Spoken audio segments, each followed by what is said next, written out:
Other things that are very common are drugs and alcohol. And I put alcohol in big letters down here. There's so many patients that I've admitted to the hospital for falls and injury, and I ask them, did they drink anything? And they say no, and then they check an alcohol level, and the alcohol level is, through the roof. So, what did Ronald Reagan say? Trust but verify. So, and then sometimes I'm surprised on who it is and whatnot, but alcohol, obviously, if you're intoxicated, it affects your balance and increases your risk of falling. And it's easier to get intoxicated as you get older because the liver doesn't metabolize the alcohol as well. Wart pills. Study after study shows that if you're on a diuretic, Lasix, Umex, it makes you have to urinate, so you run to the bathroom. And when you get older, it's really hard to run. And you end up falling. And so diuretics themselves become a big issue. Blood pressure pills, and then any of the sedatives. There was just a recent review on sleeping pills for elderly done. It took a whole bunch of studies over the last 10, 15 years, combined them all. And one of the things as geriatricians, we thought Ambien was going to be a real good drug for older people, because older people, when they sleep, they don't go into the deep stages of sleep. They get very shallow sleep. That's why they wake up so many times. And Ambien was the one drug that restored the normal oxygen. But this study showed that Ambien was probably one of the biggest offenders when it came to falls. And basically, any drug that works through your brain is going to increase your risk of falling. It doesn't matter whether it's an antidepressant, an anti-anxiety, an anti-seizure med. If it works on your brain, it has a higher incidence of falling. And all the sleeping pills basically doubled your chance of falling, and some of them increased them 3- and 4-fold. The one interesting thing about with Ambien was the first 3 months there was an increased risk of falling, and then after 3 months it actually went back down to the baseline. So somebody who's been on it, who's doing okay, is probably okay to stay on it, but I'm less likely to start it like I used to be.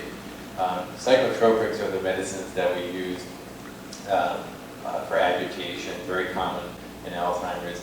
This is the increased chance in falling, and you can see it's 1.73. You can just go down this whole list, every single one of them, about 1.5 times your increased risk of falling. You can see diuretics is a small increase, but obviously an increase. Antiarrhythmics increased it, digoxin, and this is why a lot of times in our older people we put them on digoxin every other day, just try to run them on a lower dose. Environmental hazards. In Boston, I used to do home visits in Cambridge, and obviously I do home visits down here, and it's just amazing. Every time I go to somebody's house or apartment, I'm surprised at the stuff that's in there. I mean, all the throw rags, the wires that are running across, and down here the houses are a little bit younger, so there's more outlets. But you go up in Boston and it's cords, snakes over the whole house. And so poor lighting, what happens when you get up to urinate in the middle of the night? You don't want to wake somebody else up, so you don't put the light on, and something's left on the fall. You could be a pet, and you end up falling. Slippery falls, something spills, you clean it up immediately. Loose rugs, electrical cords, movable furniture. This is classic. Nobody wants to use a walker because they may think you're old. So what do? You walk along the furniture and you put your arm on the furniture, and the furniture goes out, and you end up falling. So if you need a walker, you get a walker.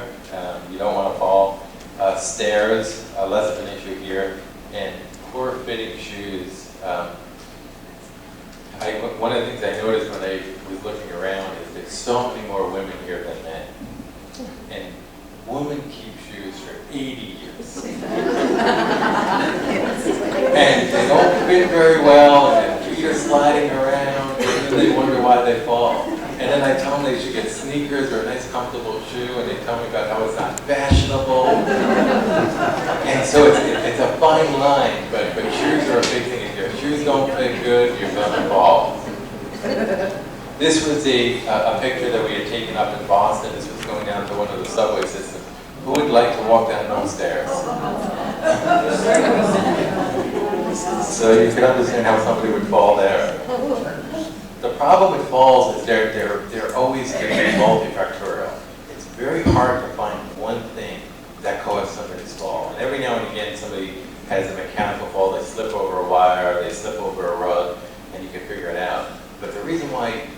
doctors don't like dealing with falls is because there's so many different things that go on. It may be their medications, it may be their shoes, it may be their eyesight, it may be their medications, and it's all these things that contribute to falling. And when I was doing research up at Harvard, one of the instructors told me, one thing you never want to do is study falls. And I said, why not? I said, they're common. If you want to study something, you want to make sure it's common, because then it's easy to get patients into studies. And he said, every study that's been done doesn't work. And if you start looking at studies that try to prevent falls, most of them don't work. And the reason is they do one intervention. We'll give you physical therapy. And what do they find? They find that if you do physical therapy in a fall, what happens? The incidence of falls goes up. Well, how could that be? Well, because you have somebody who's sitting down who's not going to fall, and then all of a sudden you're encouraging them to walk and exercise. And you see a little bit of an increase in falls at first, and then eventually it levels out. And that's the problem with falls. It's complicated. If you try to fix one thing, it's not going to work. You're going to have to try to fix multiple different things.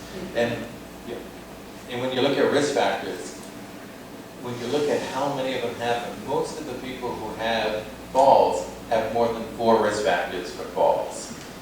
So if you only have 1 or 2 risk factors, you'll probably be okay.